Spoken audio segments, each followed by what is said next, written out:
Hey everybody, it's X, and welcome back to another premiere draft of Throne of Eldraine. Without further ado, let's get into the pack 1, pick 1. I'm going to go ahead and scoop up a Foulmire Knight here. I think it's a really nice 2-for-1. You get to draw a card off of this and get a 1-1 Death Toucher on the board, which can trade up into your opponent's best attacker late in the game. So big fan of the Foulmire Knight. There's some other pretty good options, my favorite being the Fierce Witchstalker for just the strongest other mono-colored card in the pack. Witch's Oven is a lot of fun. If you can get the oven and the cat, it's pretty incredible, but it's a little bold to just take it immediately, speculating on finding the cat that combos with it.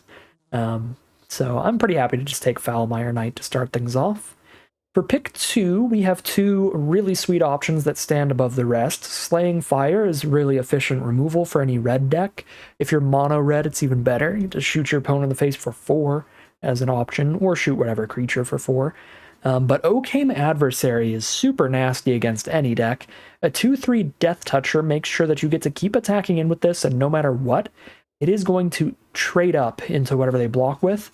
And best case scenario, if you can get this thing through, you get to keep drawing cards when you hit your opponent, which puts you miles ahead. So Occame Adversary is a pretty absurd card. It's already good at 4 mana, but it is busted when your opponent's playing green and you get to drop this for only 2. Huge bummer for them. So I'm going to go for the Occame Adversary here.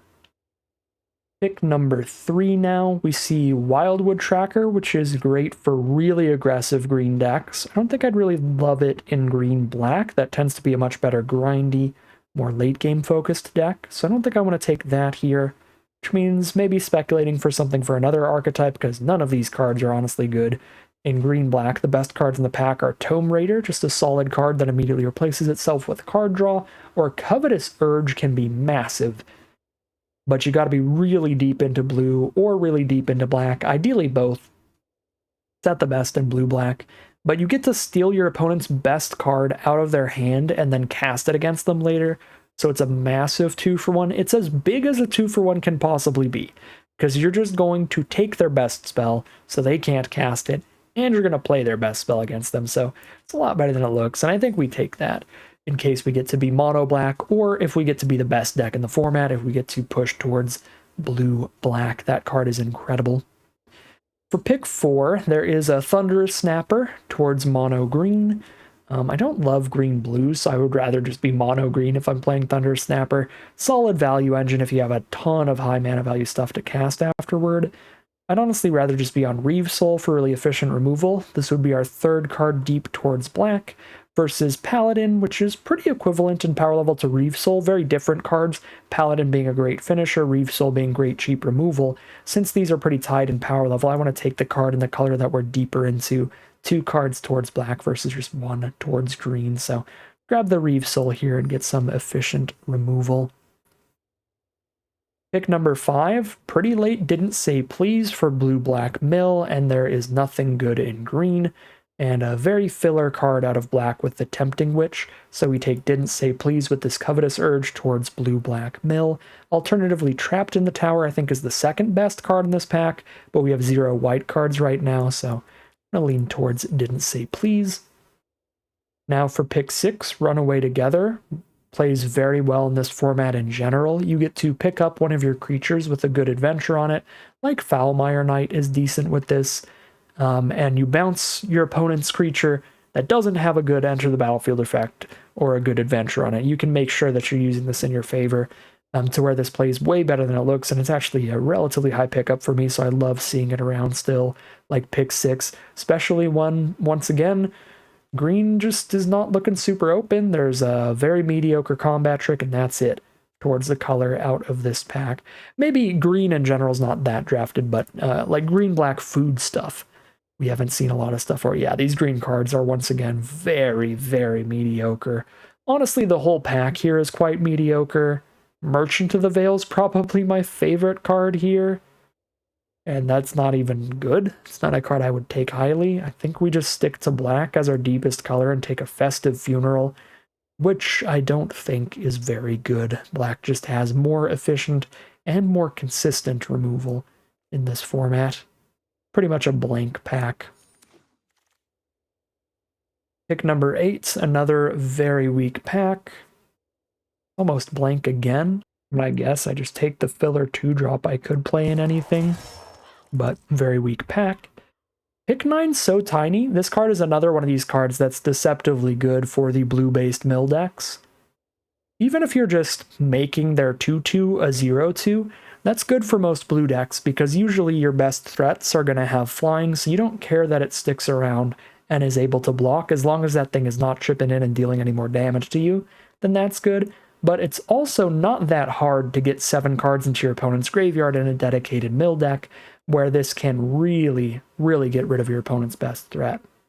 Pick 10 Twin Veil Treefolk is the first thing I've seen in a while that actually looks pretty sweet for green, especially because I'm definitely not playing another Festive Funeral. I don't even think I'm playing the first copy.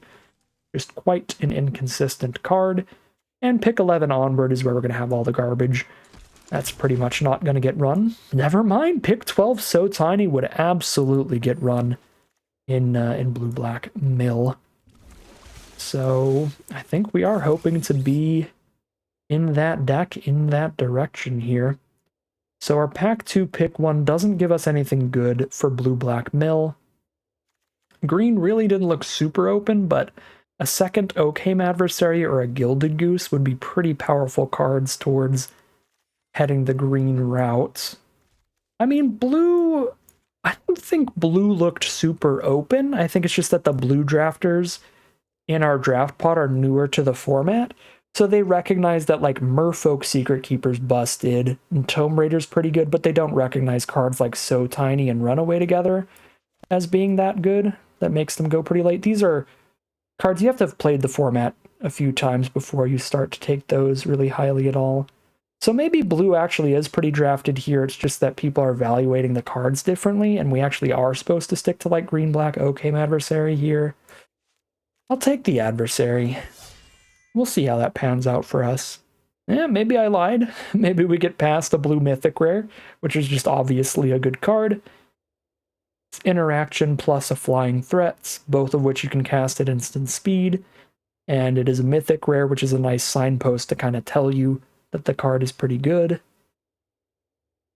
Yeah. I mean, we just take the Brazen Borrower now over Bacon to a Pie, although we are...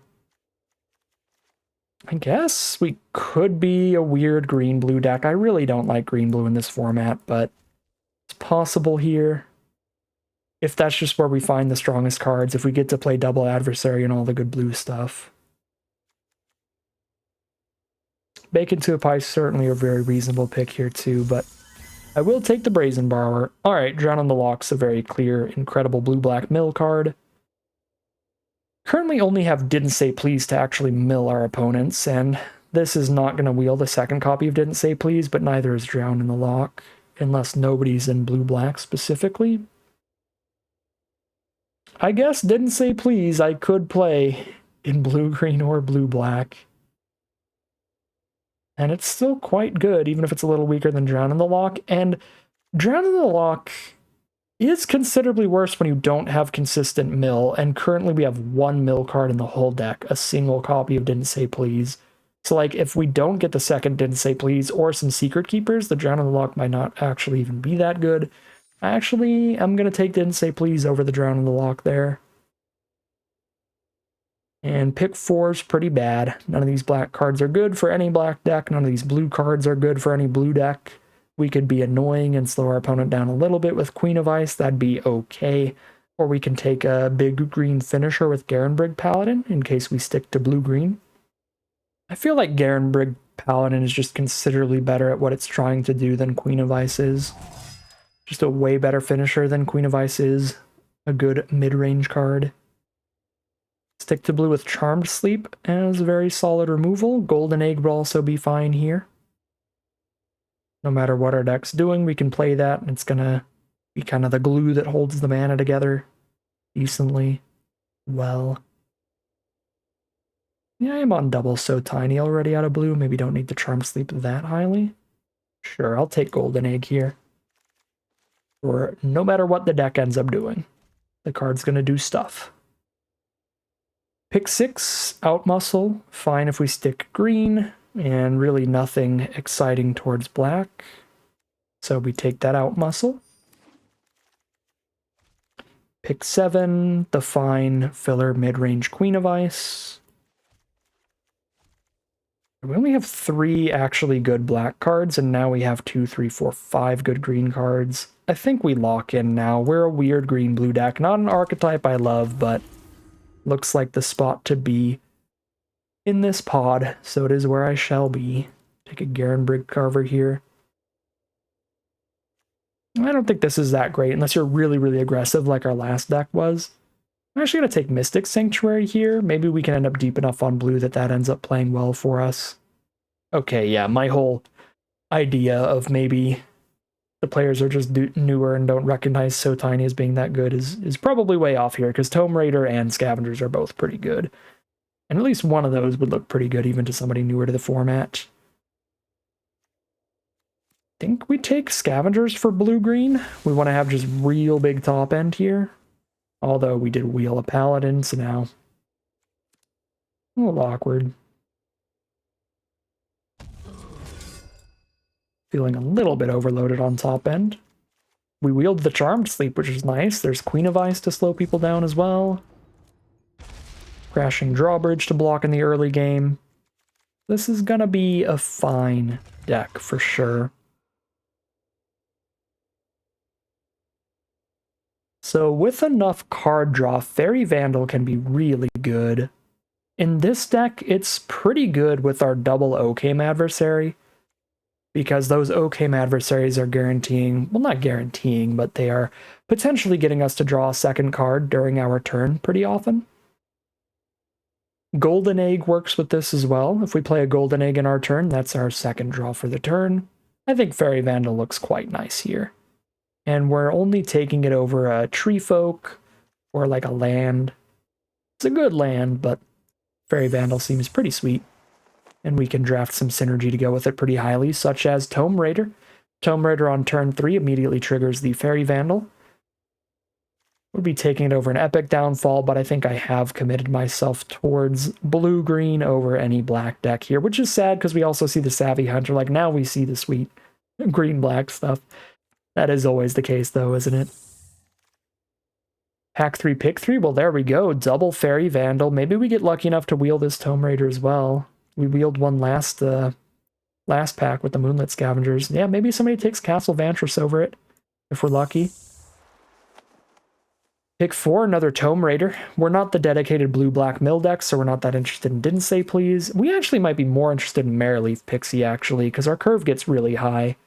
But double Faerie Vandal towards the Tome Raider is such a big synergy for it that I think I'm going to stick to that and hope that the way we're casting our big drops is to just still be alive in the late game, which looks easy enough for this deck to do with these cheap removal spells, bounce, and some counters for the late game. I think we're pretty good at being resilient and just sticking around till we've drawn a bunch of lands to just hard cast these. So I take Raider over the Pixie and get these Faerie Vandals some more fuel. Pick 5, Secret Keeper is criminal. I guess pack 3, pick 5. Yeah, pack 3, pick 5. That's not that criminal. I think I would rather play that than a third Garen Brig Paladin, even though we're not a dedicated mill deck. Between a Secret Keeper, a Runaway Together, and a couple Didn't Say Please, we can at least make sure that we are never milling out first. Oh my god, yeah. Pick 6, another Didn't Say Please. I'll take that over another 6-drop. I think this is good enough top end for a deck that isn't going to run any mana ramp. So we'll take more interaction, more bounce spells and counter spells and stuff. Hold down the Alt key C, see what I own of everything, and I own it all. I could Mantle of Tides with the double Tome Raider, Golden Egg style stuff going on here, but doesn't seem that good. I'd rather just rare draft some gems for the collection. Charmed Sleep, I'm very happy to take. Pick 9, Corridor Monitor for another 2-drop early blocker over our third copy of Queen of Ice. Although maybe Twin Veil Treefolk for the Oaken Boon is kind of exciting with the double Faerie Vandal. Double Tome Raider, actually. Yeah, Oaken Booning a flyer could be big game. We'll actually run both of these and play that adventure pretty often. Get a Scavengers here over main deck and Return to Nature. Pick 11 Tome Raider. We wield the Tome Raider and the Castle Vantress. Well, double Vandal. I'm taking the Tome Raider. Get a Mystic. We wield the Marrowleaf Pixie, but I guess that's to be expected. If nobody's taking the blue cards, how's anybody going to be taking the green-blue cards? Okay. I'm pretty happy with how this draft actually ended. Now that we see we get a Marrowleaf Pixie with like 3 cards in the pack and a Tome Raider with 4 cards in the pack, that kind of makes me feel really smart about where we ended up in the end. Maybe I should have locked in on this path a little earlier, but it still looks like it was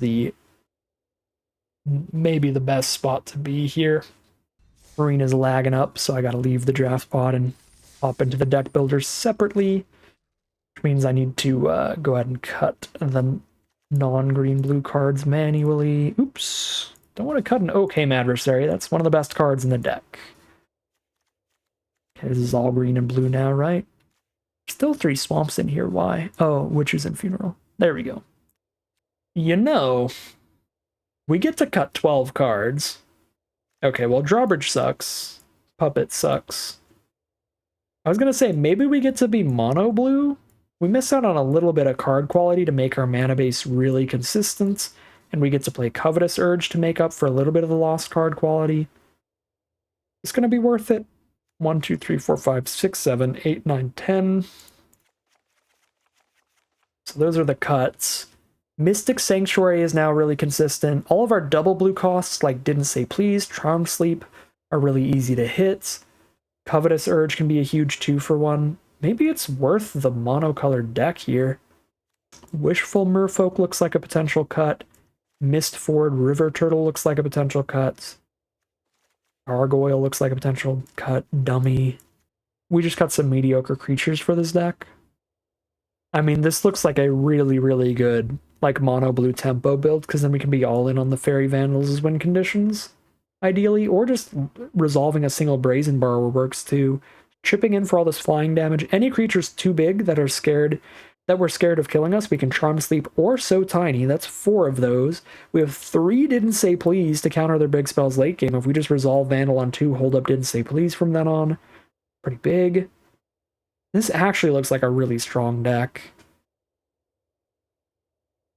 Even without the green stuff, and then it gets really consistent. Even cut a land or 2. Since we're monocolor, we're always going to have the correct lands.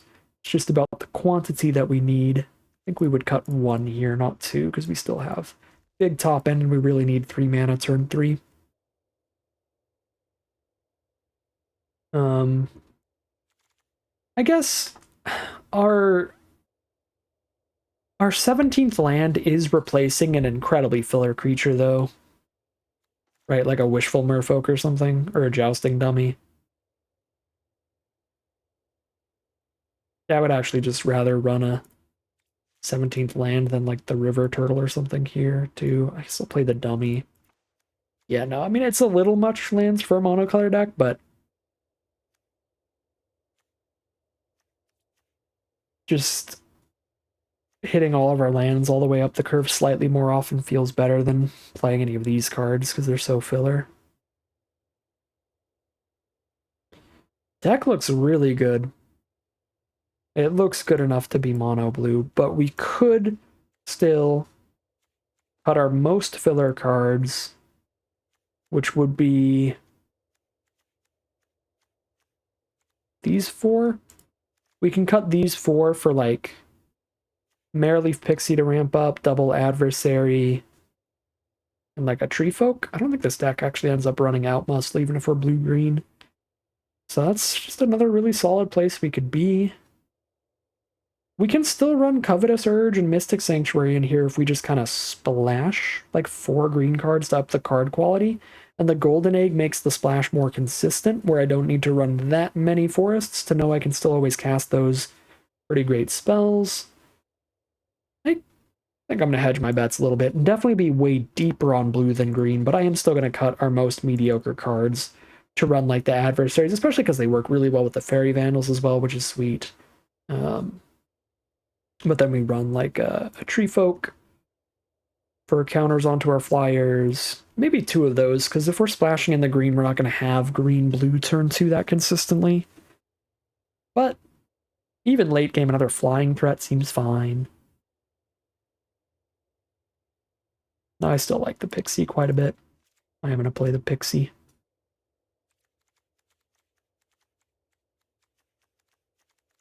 Yeah, I mean, I could cut a Scavengers or two or something.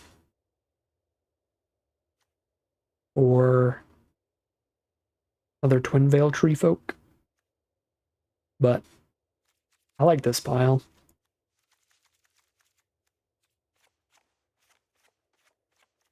Might go 6 forests here. Still looks pretty consistent with Golden Egg at its side.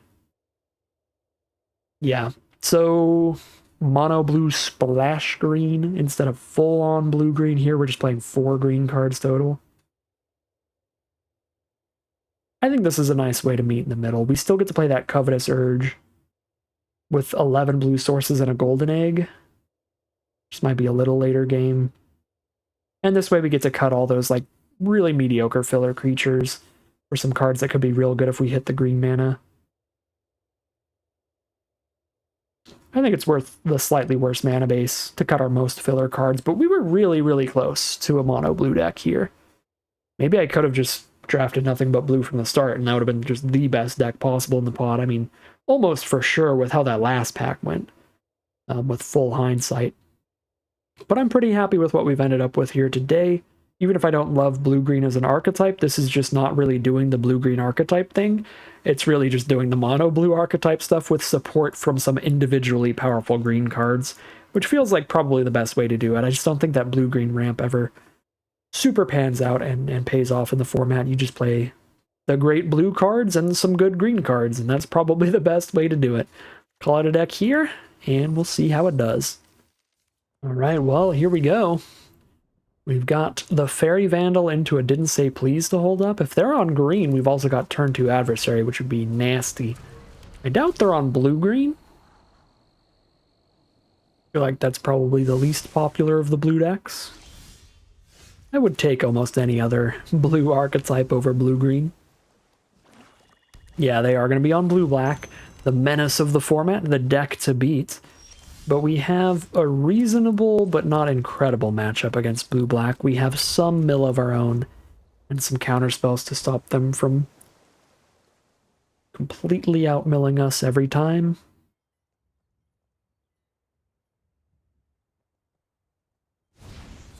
Animating Faerie. Oh no. That is horrible for me. Well, I get got for being on the draw here. If we were on the play, we could have countered this, but now we're just gonna die pretty quick to a 4/4 egg. And there's not much I can do about it. I can bounce it with Scavengers if we make it to turn 6. Well, we gotta make it to turn 6. Secret Keeper is something, but it feels better to hold up Didn't Say Please here. Because it just chump blocks the egg anyway. I shouldn't have played this forest so that I could Covetous Urge next turn if I hit Island 4. That was dumb of me. I just instinctually was like, well, I'm going to play Adversary turn 4, but that's not true. Covetous Urge would probably be better than Adversary turn 4. I think I have to just counter this to slightly reduce the amount of pressure that they have, because I'm taking so much from this egg. Oh my god, the Mystical Dispute for 1 mana counterspell because we're playing blue.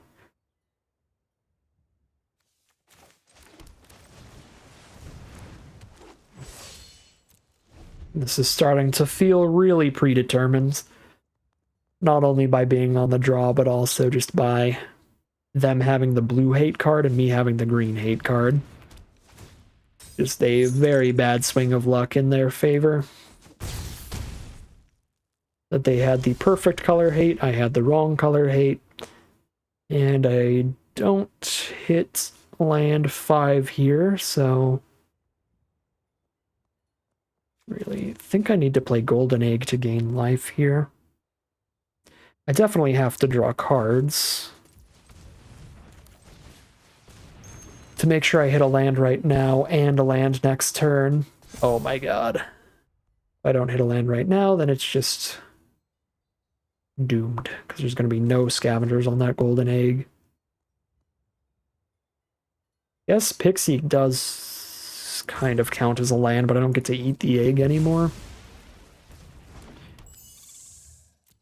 Alright, so Vandal theoretically holds Animating Faerie off. And then Merryleaf Pixie plus basic land off the top can Scavenger kill the egg. Wait, that's not true. Scavengers doesn't even get to bounce something here. Because I had to sack the egg to play the Pixie, I would have had to still have the egg on board, and they just stunned my flyer anyway to get through with the Faerie.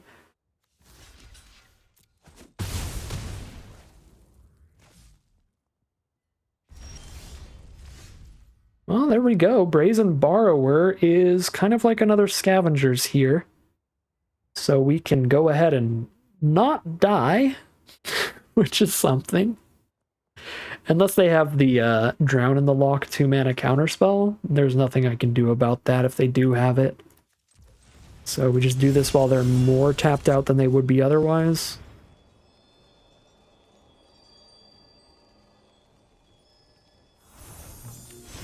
Okay. Okay.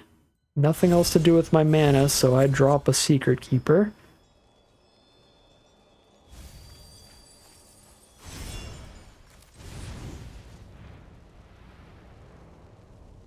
Okay.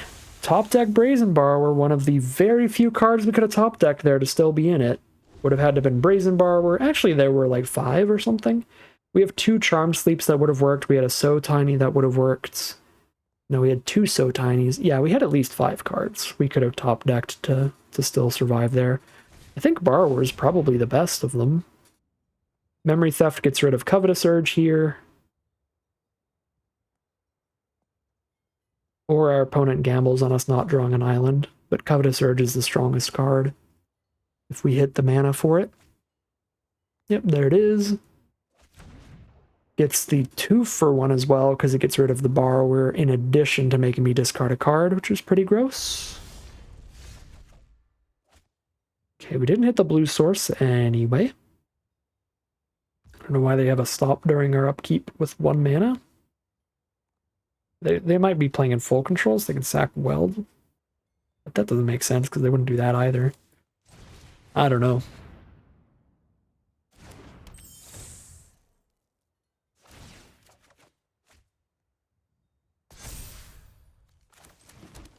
Okay, definitely Scavengers next turn.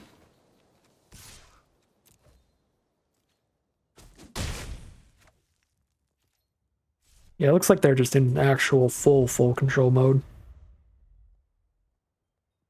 These are not individual stops. Revenge of Ravens. Guess I lose, unless we outmill the blue-black player, because we cannot declare a single attack for the rest of this game. Technically, I can declare 1, but I can't declare 2 attacks. Pretty annoying. I think I have to save Scavengers because it doesn't even do anything on board. It's not attacking in. So I might as well save it for the bounce for when they actually have something threatening to attack.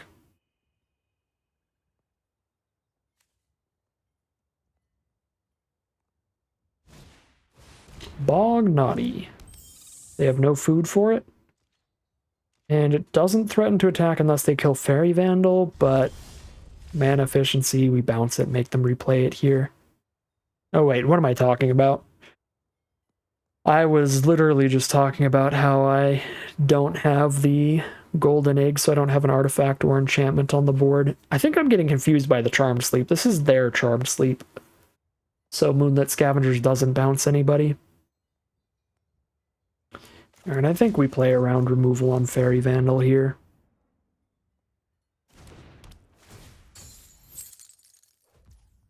If they get any food tokens, it's going to be really bad for us, because they get to keep that ability around. But we're a blue-green deck. Basically, all of our removal isn't going to put that thing in the grave.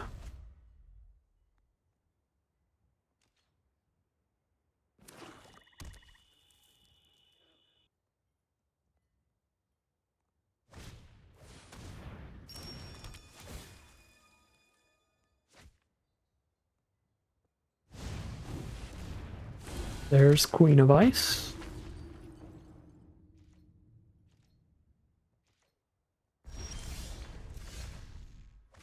There's Flood. I can bounce the Queen of Ice, but that's just going to let them stun something again.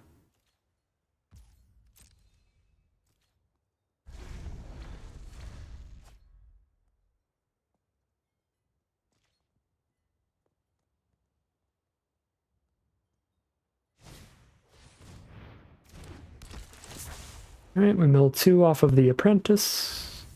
Land. Well, starting to get really unlikely to flood from here. It's 11 lands now. 6 left. Guess it's not incredibly low. It's like 1 out of 4. No, it's higher than that. 1 out of 3-ish.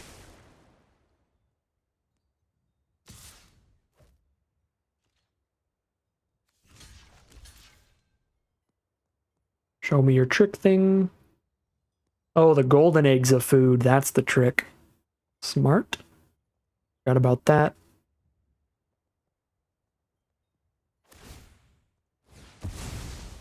And at this point, we're just playing for the extremely off chance that we outmill them. So I don't really mind misplaying like that here.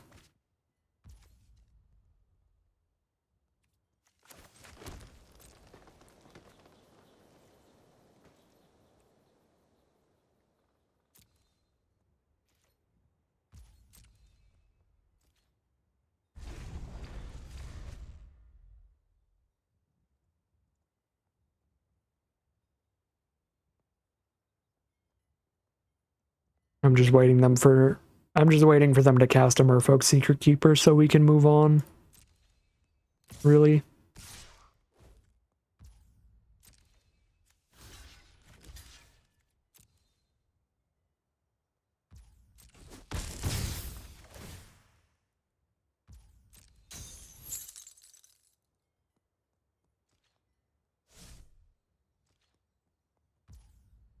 Just gonna sit here with a million copies that didn't say please up. Alright. This game ended like 10 turns ago, but I'm gonna finally move on. Alright, here we are for game 2. Hopefully not against best deck and format, but there's Island. And there's Merfolk Secret Keeper. Ooh boy. I was wondering how many drafts it might take to be ready to move on to the next flashback drafts, and it might be 3. Throne of Eldraine is a pretty fun format on average, but whenever you hit a draft where you end up against 50% blue-black mill, or 50% blue-based mill in general, it can pretty quickly get you ready for the next set. Okay. And it looks like they're not blue-black mill at least, but they are Secret Keeper. So probably Secret Keeper run away together nonsense. Never mind, they're blue-black.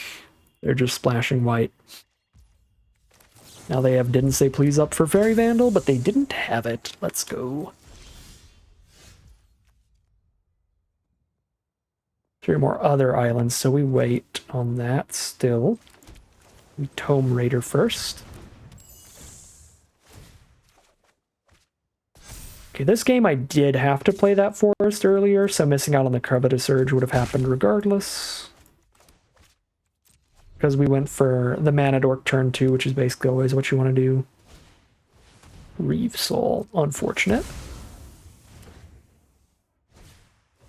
Shambling Suits. It's pretty small. In fact, it's so tiny in the future. Run away together. That's pretty bad in this matchup. I mean, it's good, because we get to choose what we want to run away together.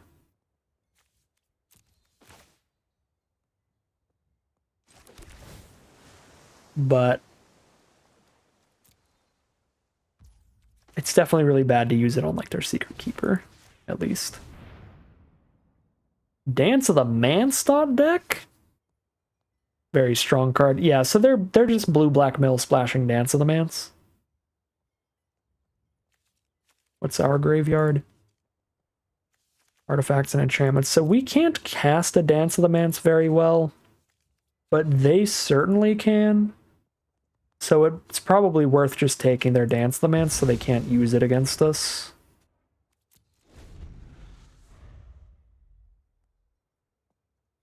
They're also stuck off of double black for bacon to a pie, and they're just done? Alright. I mean, if they top decked like a basic land there, then we were favored for sure. With the follow-up Tree Folk and start jamming for 3 in the sky every turn with that Oaken Boon. Still holding up like a runaway together.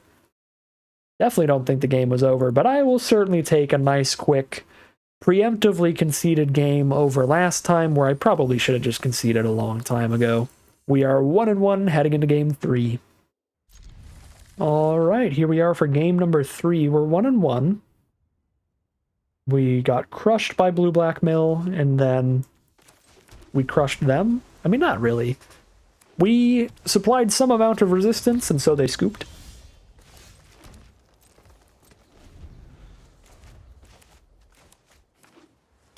Mono blue so far.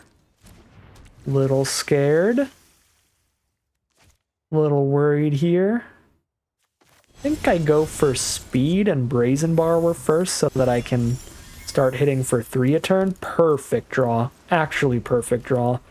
That would have made this play really nice if we just had this in the hand already, so drawing into that is incredible. Because now, like, if they play anything good, we didn't say please. If they just play the Merfolk again, we Brazen Borrower. Beautiful. Ooh, Mystic Sanctuary, it didn't say please back. So we just jam for 3 a turn, counter, put this back on top. This is nasty. Yeah, that's a pretty good card. We will counter that. They are the full mono blue. So didn't say please goes back on top. We drop Oakham Adversary.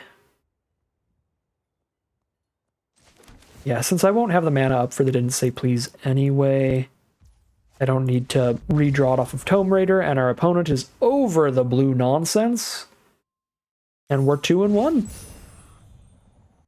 Alright, let's make sure to play all islands this game to try to see if we can get that turn 4 Covetous Urge, but it looks like a very reasonable hand, and we will keep it.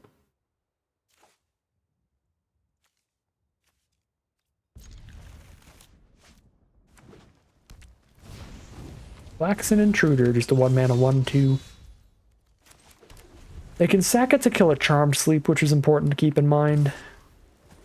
But kind of a 1/2 body for now.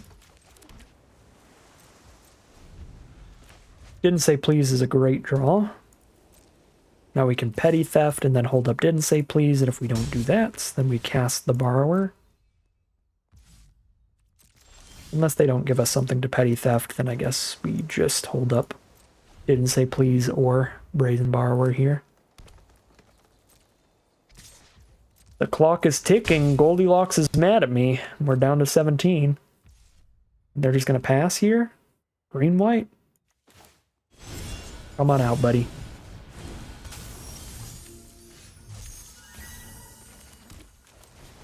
Let's take their best spell and see exactly what's going on there. Oh! Oh, I'm so dead. Ooh! Well, I think I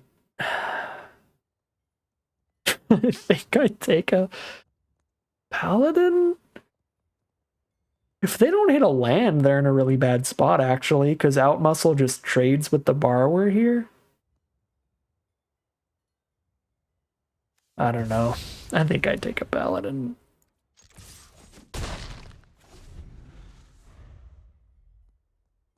We just hope to counter their Paladin. We hope they don't immediately top deck the land. So I didn't say please the Paladin. And then all these Outmuscles are just stranded with only a Goldilocks to work with. Okay. They've got a Garenbrig Squire to work with as well now.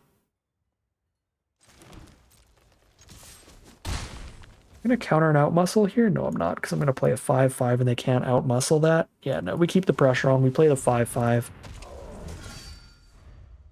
Wait, what? You may spend mana as though it were mana of any color, so I could spend it as though it's green, right?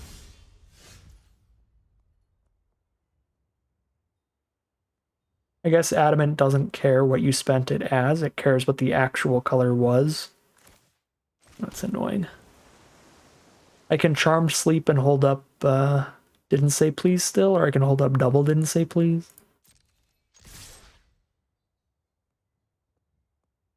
Pressure's on, they're down to 7.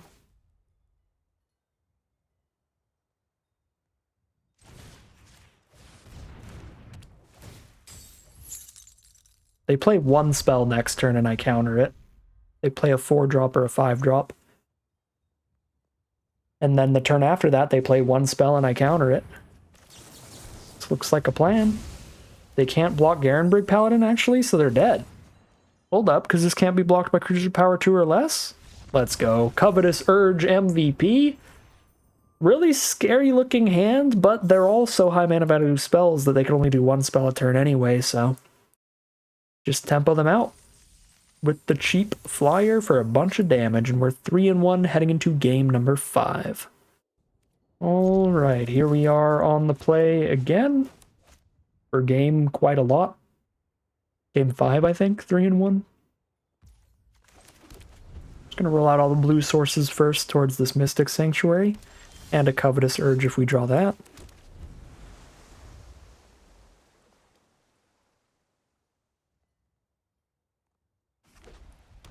Playing against green-white with turn 2 Youthful Knights. I'm just gonna deal with that immediately. Alright, we're gonna be really annoying because we have the Mystic Sanctuary didn't say please combo immediately.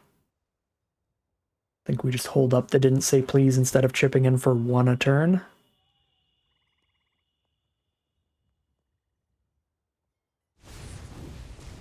Lifelinker? Sure, Tome Raider trades into that.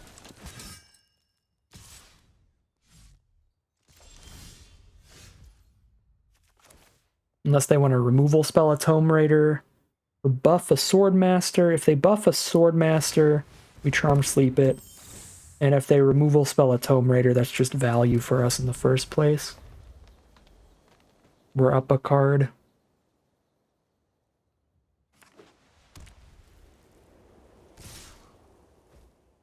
They adventure Tome Raider, it's not great, but it still slows them down.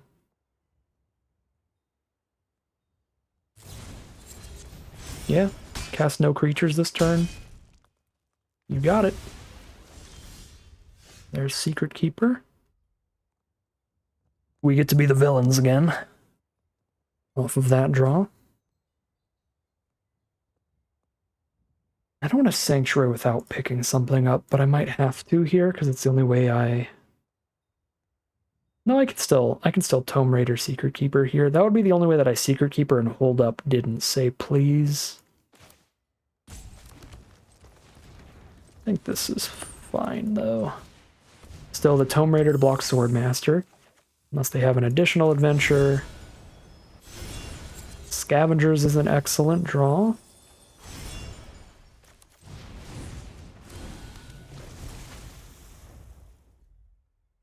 Because we have the enchantment on board since we have the So Tiny. Beanstalk Giants. Working their way up to 7 mana, and that's 6 of it. So we're just going to let that resolve, and then we're going to... and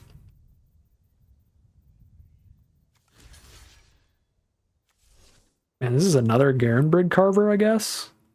I can afford to take 2 pretty easily. Anyways, we're going to let the 7/7 resolve and just Charmed Sleep it.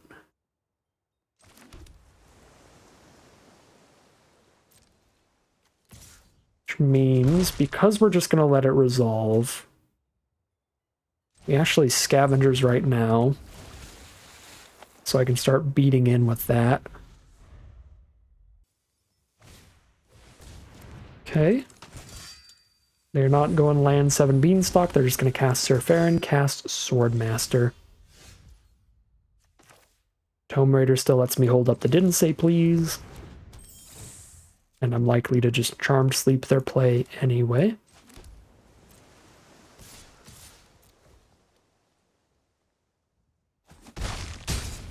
Boom. They are down to 20. Guess maybe I had to hold scavengers back just because Sir Farron buffs the Swordmaster to 4 power. That's actually tremendously annoying. Yeah, I forgot about that little combo here. Should just held the scavengers back. The 4 power lifelinker's kind of ridiculous.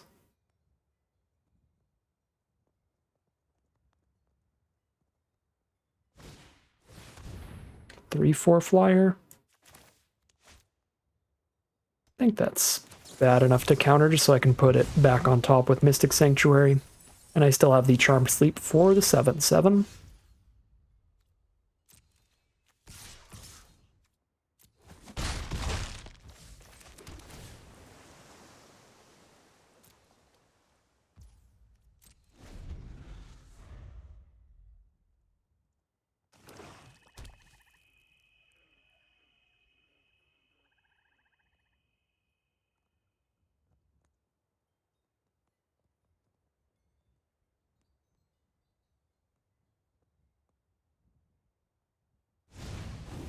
Yep, Resolve Beanstalk Giant while they know I don't have the counter. And then too bad, he's going to sleep.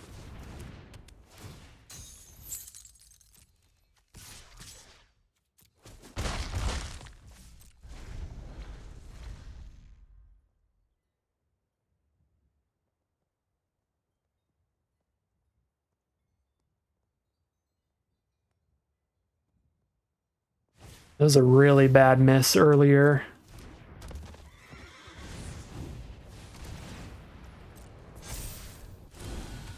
That I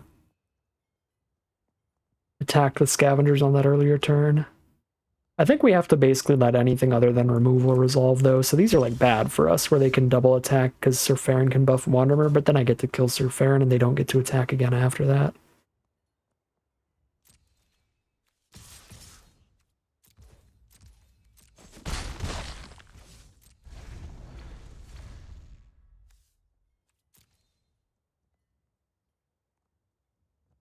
They have 16 cards left.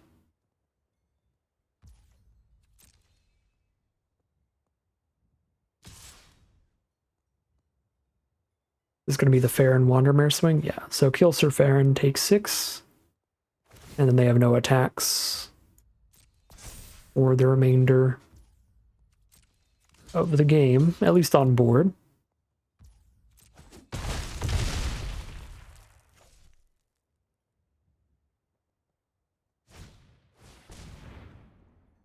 Yeah, that gives them attacks. I need to counter that.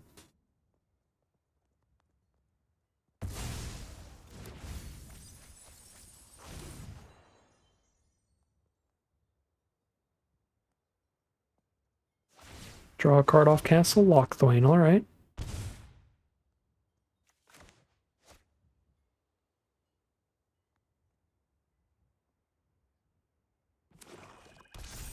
Here's Faerie Vandal.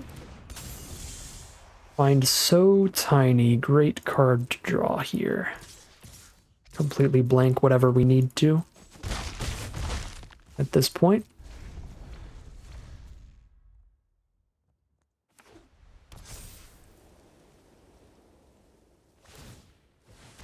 Alright, take a bunch of damage to draw a card here. They're down to 9.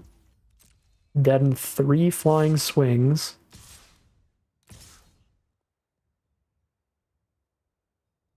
Well, make our good blocks and don't do anything with So Tiny until they do something. If they do absolutely nothing, we might So Tiny the lifelinker, but probably not.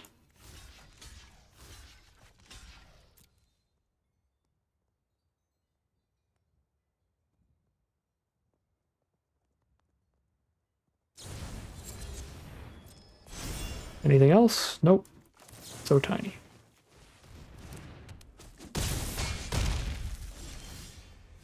Adversary is a great one.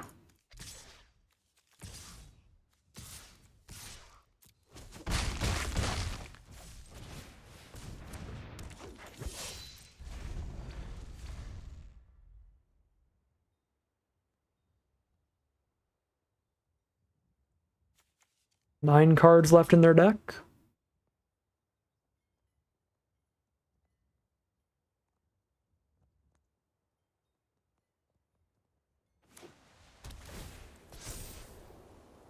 +1/+1 counter land, definitely the best land they can draw here. There's the Carver. Buff the Wandermare. Just getting to the point where it can attack in. Shoot themselves down to 5 here to draw the card. And they pass there. Poke them for 3 and they cannot afford to draw another card. Unless they send in the Swordmaster, which they can definitely do. Alright, they're down to 2.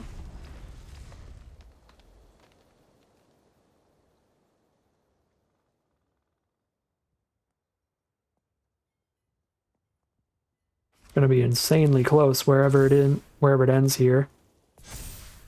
These full value triple plains lands in the 3-color deck is kind of bonkers. Alright, it looks like they probably did draw something for value here, which is rough. They get to Adventure Trick Swordmaster, gain more life? Oh, maybe not. Venerable Knight? No, that was just like, well, I need to gain life, so gain life.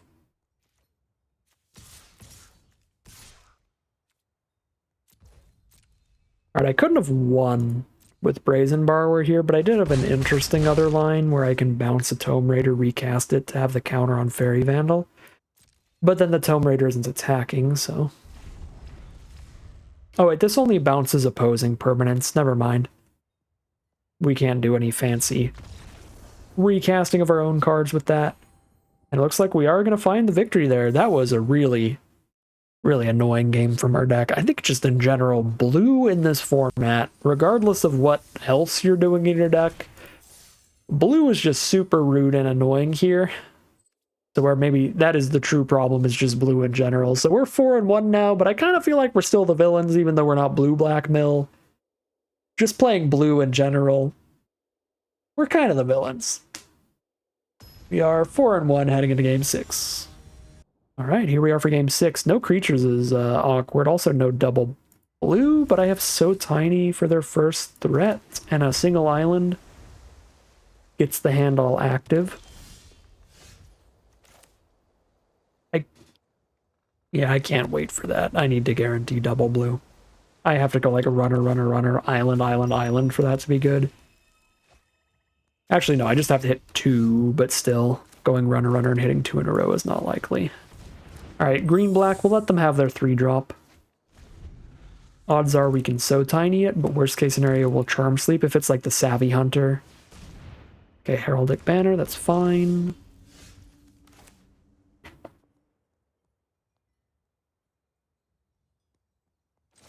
Okay. Now we're just holding up instants. Once I have 5 mana, I can Golden Egg. Still have the Didn't Say Please up. Naughty. 3/3 flyer and throw food at me. I believe we want to just bounce that, draw a card here.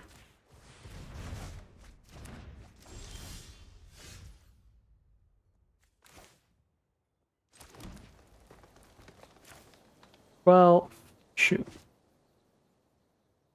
I might be wrong on that, because we're actually 1 mana off from recasting Tome Raider and holding up Didn't Say Please, and we can't let Bognaughty sit on the board.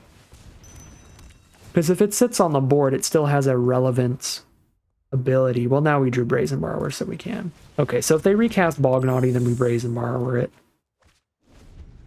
into the Didn't Say Please. That was an incredible draw. Yep, there's Bognaughty again. Now we brazenly borrow it before they untap and kill anybody.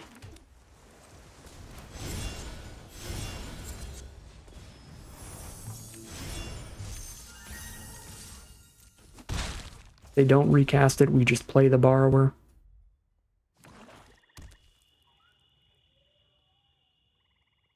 Like, if they play something that doesn't have a good ability, then we can so tiny that and play a Brazen Borrower to keep sending in. Okay, they are playing it, so I have to counter. Land, land, land. But they haven't played a land in a little while, so those are probably valuable draws. I mean, they did play a land this turn, but they missed the last couple.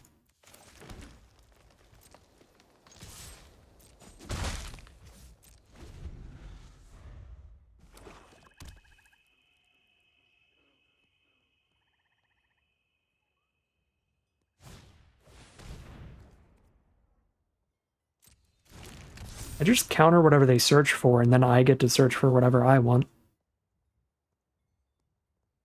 Off this card. But then if I search for whatever I want, then I give it back again. Weird. Can Questing Beast be countered? Vigilance, Death Touch, Haste. Can't be blocked by creatures. Combat damage is dealt. Can't be prevented. It can be countered, but also if I so tiny it and they end up with a few more cards in grave, then that is enough to stop it from doing anything anyway. So I want to save the counterspell for things that the so tiny cannot stop.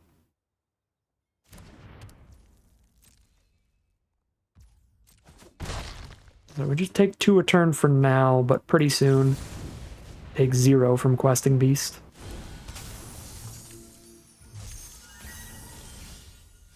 Ooh.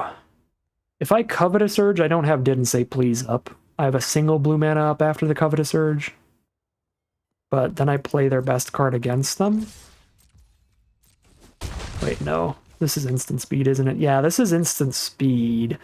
So if I Covetous Urge them, they're going to search for the best card in their deck, and they're going to cast it while I'm tapped out of a counter. We actually just pass. Is it not instant speed? Oh, no, it's not. The very last line of text is activate only during your turn.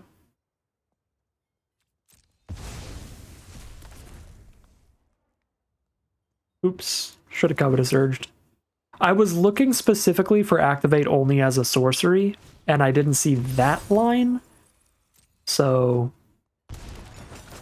kind of got. Played myself there. Reave Soul? Yeah, you can Reave Soul a 1/1 all day long.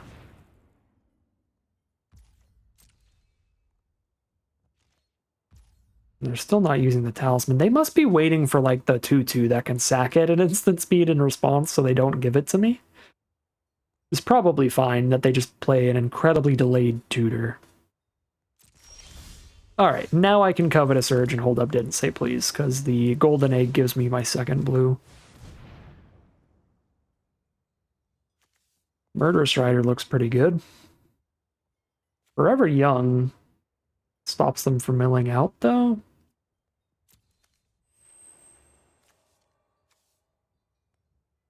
One creature in their grave right now. Kind of want to take their Forever Young. This is kind of weird. Redraw my Tome Raider here.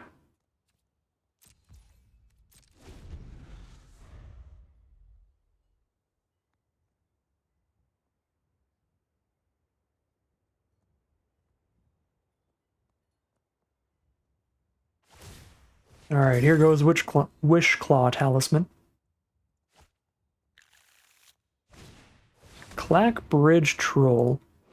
I get 3 goats at the beginning of combat. I can sack a creature, but then they gain 3, draw a card and everything. So I can get the goats and then Charmed Sleep that, and that feels fine.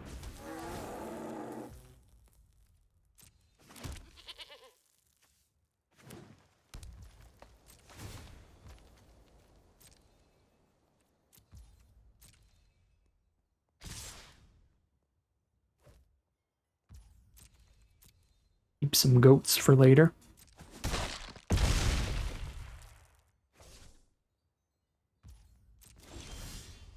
Marrowleaf Pixie. Well, there's a win con.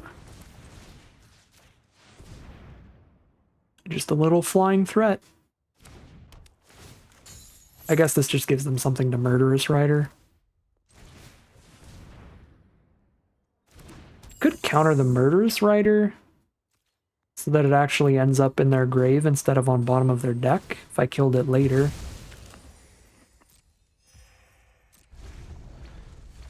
What is in my deck to grab off this talisman? Another Didn't Say Please. So I pick up Didn't Say Please, they pick up whatever they want, and then I counter what they picked up. That does seem kind of real. Yeah, I'm just gonna let this pop off, because I have the Forever Young. And we can just so tiny the Murderous Rider so that it doesn't hit me. Oh, they have to draw the card when I sack the card, so I can use that to mill them too? This is gonna be a long, annoying game for our opponent. But so is every game with blue in this format, really. Ooh! I don't love the adversary into the Murderous Rider, just putting it on the bottom there for them. Was not thinking of that part. Yeah, I'm just gonna Talisman for Didn't Say Please, and if they Talisman into something again, then I just didn't say please it.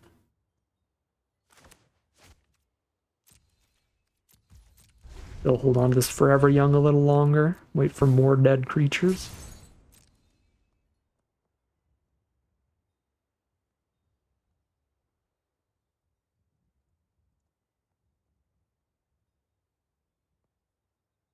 Oh, I guess it's out of wishes, though, so they get 2 tutors and I only get 1 in the end of it all.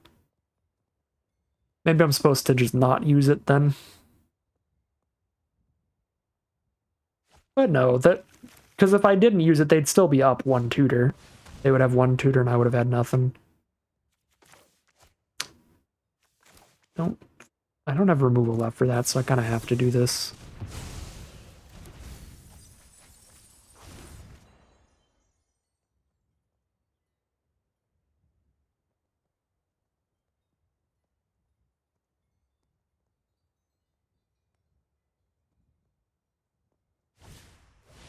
Tall as a beanstalk? Yeah. 1/7 Death Touch is big enough. Poke me for 1 every turn. Oh, why can't I block it? Can be blocked by creatures with power 2 or less? Okay. The 1/7 Death Touch is a problem. There's Twin Veil Tree Folk, though. Makes the adversary big enough to actually block here.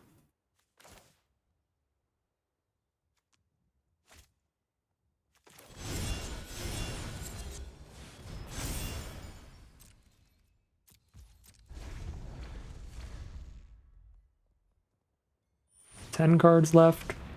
Return a knight from your graveyard to hand. They get the indestructible knight, and I don't have removal for that. And that'd be 2 creatures from our opponent. 7 cards left.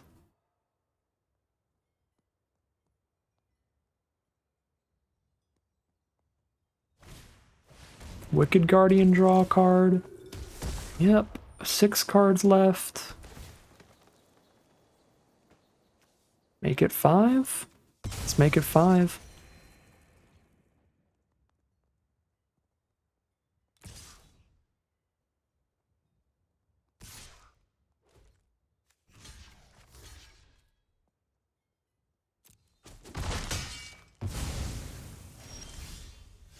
Okay.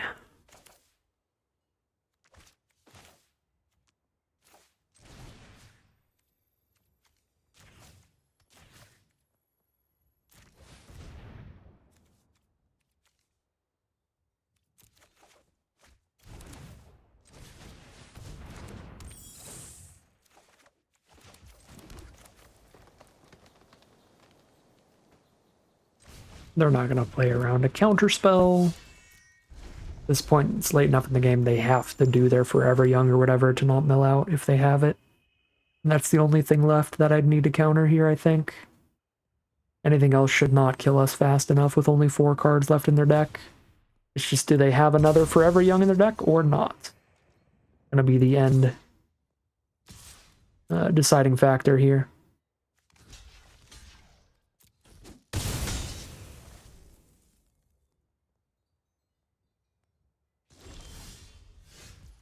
Okay, cute, but doesn't change anything.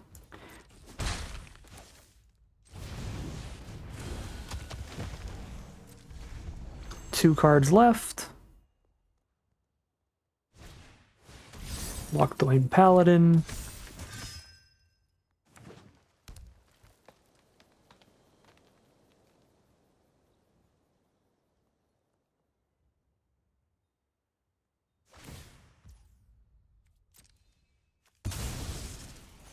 One card left.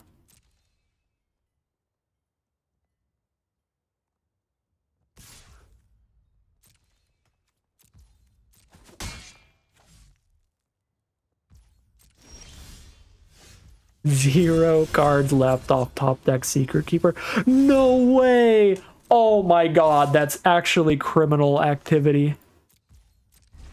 The bottom card of their deck was Forever Young, which means if I didn't top deck exactly Merfolk Secret Keeper exactly then, they would have put like 10 cards back in their deck. Let's see, 1, 2, 3, 4, 5, 6, 7. They would have put 7 cards back in their deck in a sequence to draw the best creatures first. That's That's so unlucky for my opponent. It's actually ridiculous. They had double Forever Young. I Covetous Urged the first one and then milled the last one. That was their last card in deck with a top deck Secret Keeper. Wow. Truly the blue mill villains. We are now 5-1 in the money here, leaving the event with more gems than we paid in. But at what cost? Oh, this is a really cool hand if we hit the Tome Raiders to go with it. Double Faerie Vandal into Tome Raider or Golden Egg or any of those. Be pretty big. Some large fairies. Especially Runaway together with our triple Tome Raider. Ooh. Road Tour Champion. Javier Dominguez is on the board. Ready to rip my soul apart. They don't have a combat trick here turn 2. I get to eat that with a Faerie Vandal, though. That is not a combat trick. But there is a 1-mana combat trick in the format. We'll see if they have it, if they have the Bargain. Nope. Javier Dominguez has been devoured by a fairy.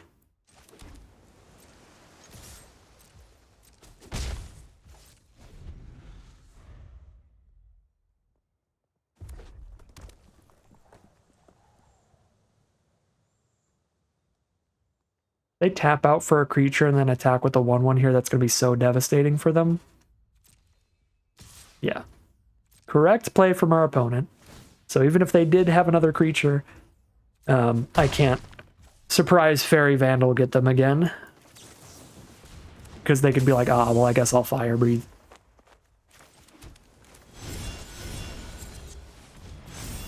Time for an Oaken Boon as we race in the sky.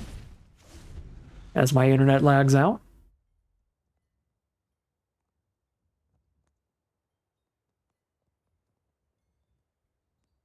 Mono Red's a pretty fun deck. I like all the mono color decks in the format. I think Mono Red probably plays the weakest. I think Red's the weakest color in this set. But it is a very fun deck. It's just full mono red aggro, as you can see with the big 5/2 haste for damage here. Find the Covetous Urge. Yeah, because we rip out the best play from their hand, we can set up here. Oh my god, rip Torburn out of here. They can blow our house down and hit for 5, 6, 7 though. 8, 9? Put us to 1 life with blow your house down? Shoot, but if they play Torben, we're just dead. Oh, no. Yeah, they got the bomb rare to be mono red. I think that gets us. They just had like a decent follow-up creature. We might be fine here, but Torbrin is a nightmare. That makes it so I can't just pick blow your house down. Red source you control would deal damage. Deals that much +2. So if they resolve Torbrin, trade 1/2 for Weaselback and Faerie Vandal for Paladin. And then we drop a 6/5.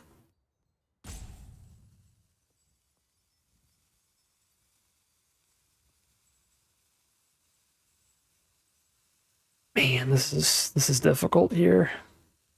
If I get rid of Torbrin, if I attack with everybody, they actually just kill me because they double red cap buff. So I have to hold one creature back. Hold the 1/2 back, so they just hit me for 5, but then they kill me with blow your house down the turn after. Yes, it feels like we're less likely to die if we let them have Torbrin. But we're not going to cast Torbrin against them at all. I guess I get to play a Torbrin hold up runaway together next turn if I take Torbrin here. I don't think we're attacking for the rest of the game, though. Basically. Force them to blow our house down, put us to 1 here.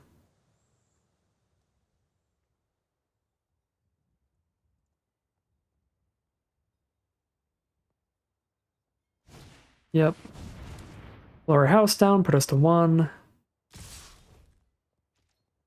We're dead to a lot. Uh-oh, they have a 2-drop creature instead of putting us to 1. Fling off the top! Ah. Well. Yeah, that was the mono red dream. Alright. Cool decks, I'll take it. I mean, that's a blowout. They drew the good hand. Looks pretty solid. We do need to hit a green source, but Tomb Raider digs. Ooh, come on, Forest. Ah. About to play a 2-mana 2/3 Death Touch immediately. It was going to be gross. Edgewall Innkeeper, by the way, is a very gross card. Every time they cast any creature that has an adventure, they'll draw another card. They can get real ahead in value real quick.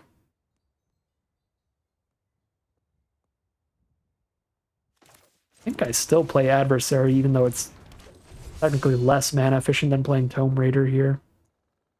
Because it threatens some really good attacks, potentially.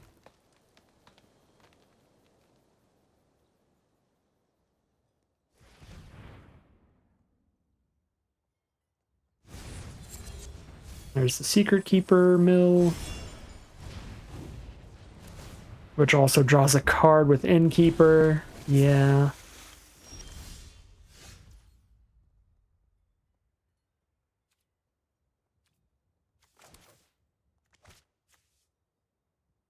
No instance for Mystic Sanctuary in there.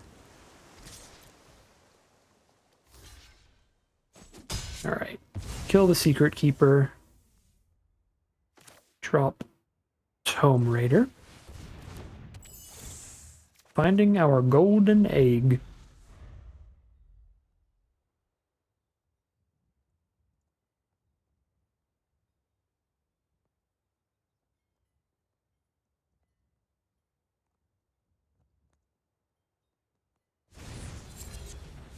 Oh boy. Double Secret Keeper. 13 cards.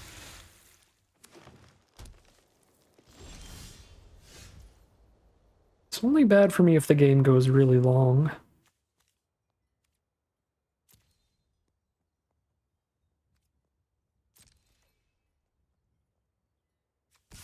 Probably should have Oaken Booned my Tomb Raider, that was dumb. Went straight to combat here.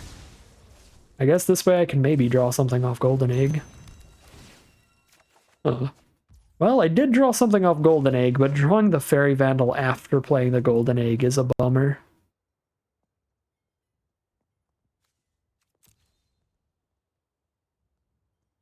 I like Runaway together with the Tome Raider to go with the Faerie Vandal. Maybe that's wrong and I'm supposed to take Didn't Say Please, but I'm gonna take a Runaway together.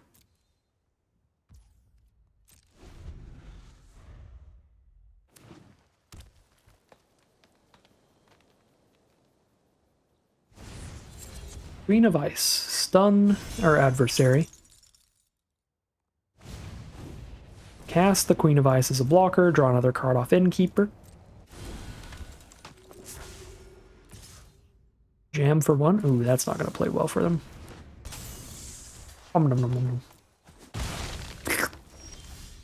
Faerie Vandal is rude. I think I can save this Runaway together for later and it's still going to be real good. Let's slow them down and play as much power as possible.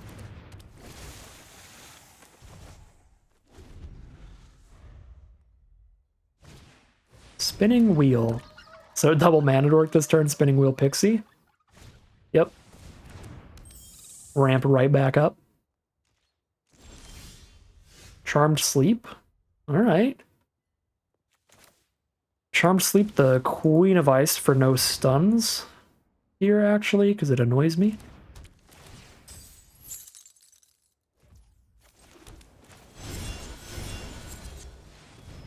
Send in with everybody but Faerie Vandal. Looks great. So tiny, yeah. Very good on adversary. Still take 7 and go to 10. Run away together, looking clutch on adversary now. I guess that's the one awkward part of putting the counters on Tome Raiders, that now I can't pick it up and recast it for Faerie Vandal. Which was the initial plan, but yeah, maybe I should have just put the counters on the Faerie Vandal itself, even though it does put all our eggs into one flying basket. Puts all our flying eggs into one basket. Or the more accurate way to say it. Didn't Say Please is a good draw. Runaway together already ruins their blocks.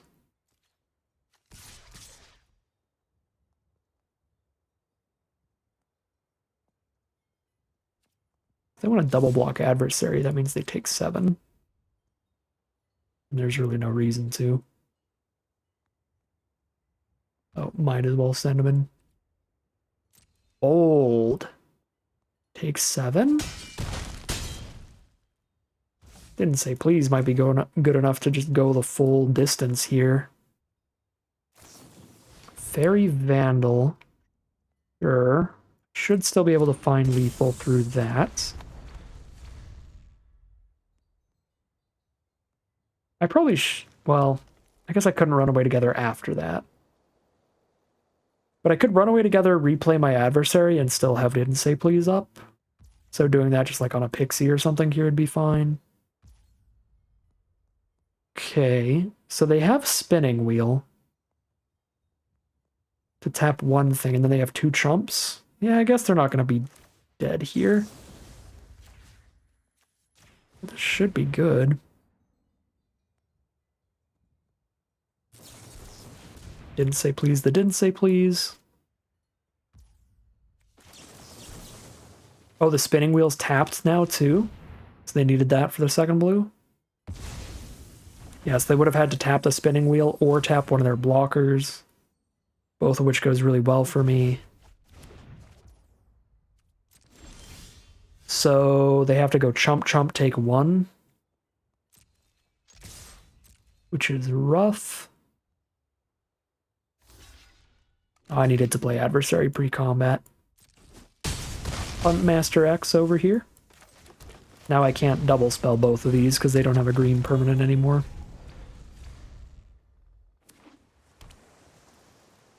That was super dumb of me, but we're still probably lethaling here.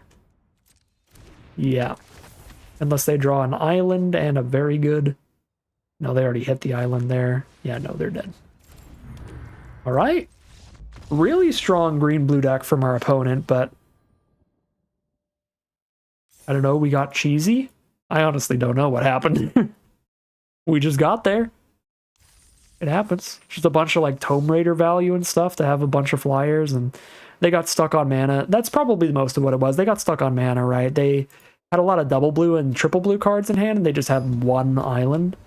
So that really slowed them down and let us just get in underneath them. And we are now 6-2, heading into the final boss. This will be the final game of Magic for today, win or lose, and it's an excellent opening hand.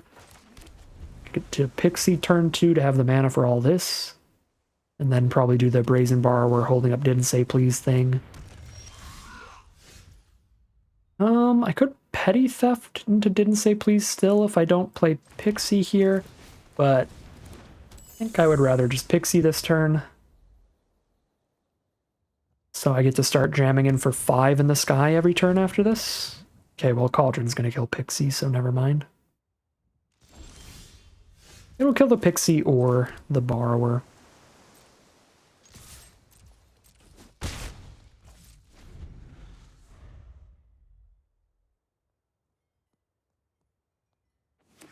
Another blue deck. They got a bunch of ships on their island. That's pretty cool. Baldur's Gate Island. Pass through the turn. So I basically play Borrower, so my mana's been used, but now they get to Cauldron Borrower instead of Pixie. Fine. This would be rough if they have their own Didn't Say Please. They didn't say please, take another hit from Pixie, but then kill Pixie next turn with Cauldron. Okay, they do not. So they're just going to Cauldron the Pixie and start taking 3 a turn. It's pretty cool with me. I'd have been happy either way, because the Pixie was still valuable towards this Covetous Urge.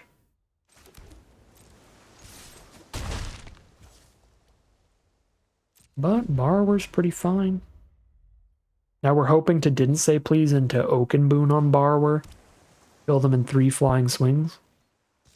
That is not going to be the case. They're going to send a Gargoyle into the sky and trade. I can't really afford to Oaken Boon into 4 open blue mana.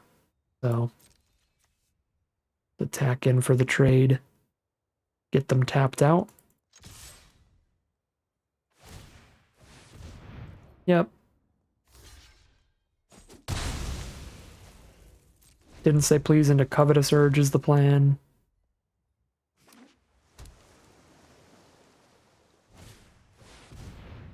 Whenever that or another non-human enters, they draw a card, discard a card? Sure. It's a relevant enough ability. On board? Perfect. Oh my god, perfect. I could choose not to put this on top because I have multiple 6-drops in hand, but I'm pretty sure we keep that. We can Secret Keeper them. Unexplained Vision for draw 3, scry 3.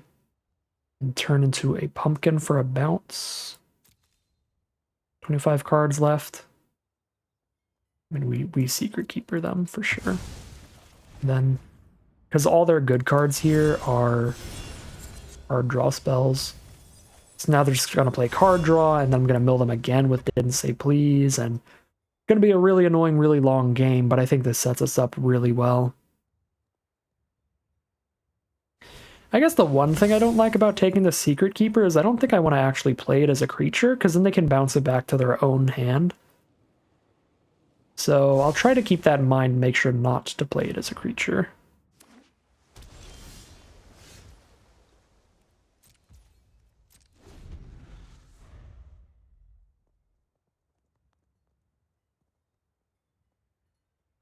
$16 cards left over there.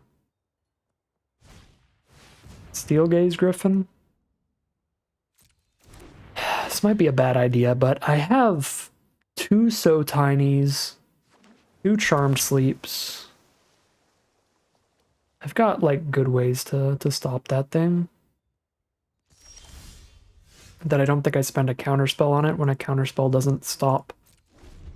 A counterspell can stop other things that those removal spells won't stop.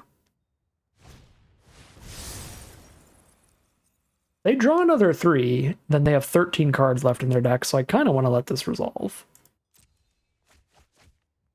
Maybe it's a bad idea. But I'll take 4, go to 16.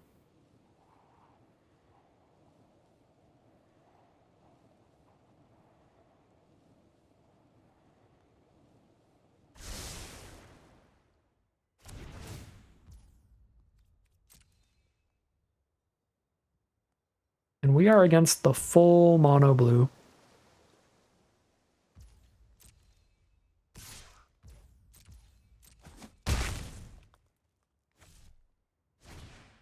Wishful Merfolk.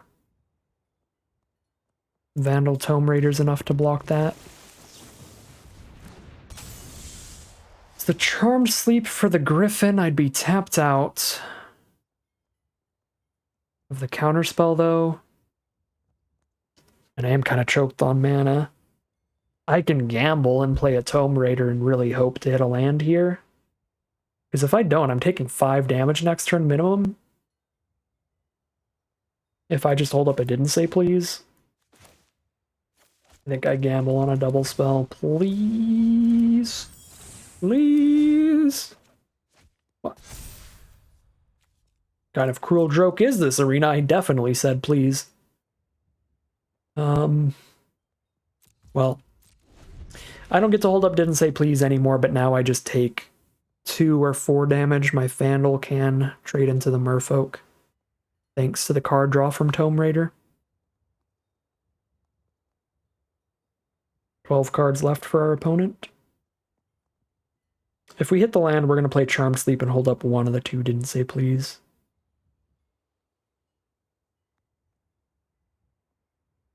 Getting a Charmed Sleep onto the board for our Moonlit Scavengers in the future would be huge.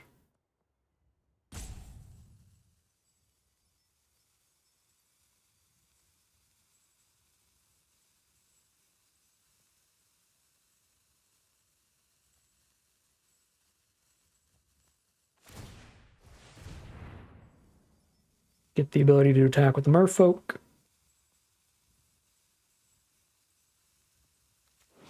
Whenever you draw your second card. Okay, so if I block Steelgaze Griffin with Faerie Vandal, they can turn the Tome Raider into a pumpkin, draw a card, eat the Faerie Vandal, so we just trade it off.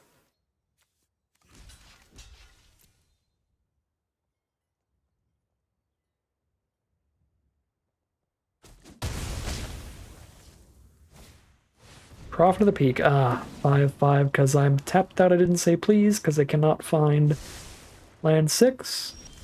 Aha, I lied. I found land 6. Well, Prophet hits slightly harder than Steelgaze Griffin, but I have slightly more blockers for the Prophet in this deck.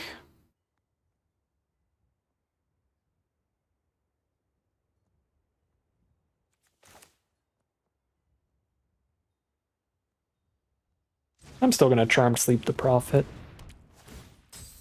Because it hits way harder than Steelgaze Griffin any turn where they don't draw extra cards, and if they're drawing extra cards, they're milling really fast.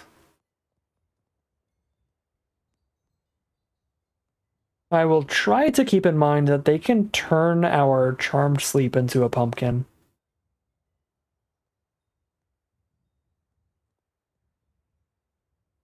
So I need to keep that in mind when calculating how I survive a turn. Oh. That's actually gross. So now I didn't say please and they respond with their own didn't say please. That's actually incredible here. That's like perfect against Charmed Sleep. Yeah, I mean, I'm gonna get got if I cast this, but if I don't cast it, I'm gonna get got by taking 1,000,000, so let's get got. No, didn't say please. Well, they get to resolve their next gigantic threat then, and then hopefully scavengers that.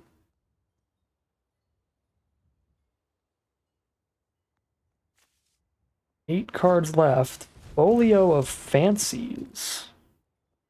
Mill cards equal to the number of cards in their hand. That could actually outpace the mill. Oh, especially with Overwhelmed Apprentice. Ah, how are we gonna get milled first here? That would be insane, but Folio of Fancies can do it. This is the most busted mill rare in the set. A tremendous amount of mill.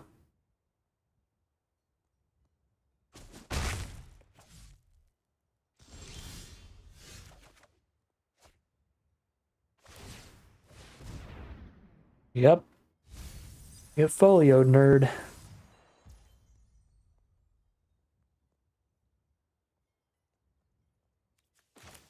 Tapped out.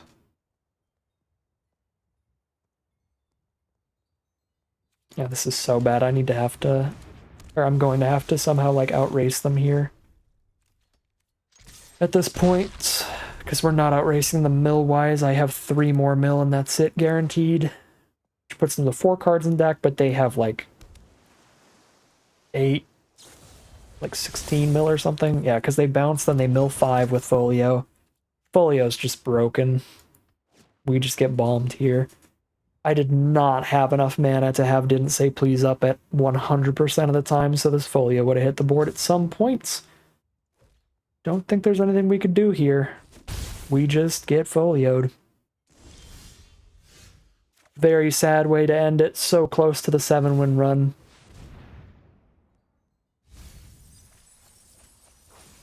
But bomb rares do be bombing. Yeah, I can play 1 card, they mill 5. Next turn minimum, if they don't hit any more bounce. Doesn't bounce non-land permanents, and even if it did, they have more than enough mana to replay the folio. We have to kill them in like 2 swings. Maybe we have 3 swings left. Probably not. Alright, I'm over it.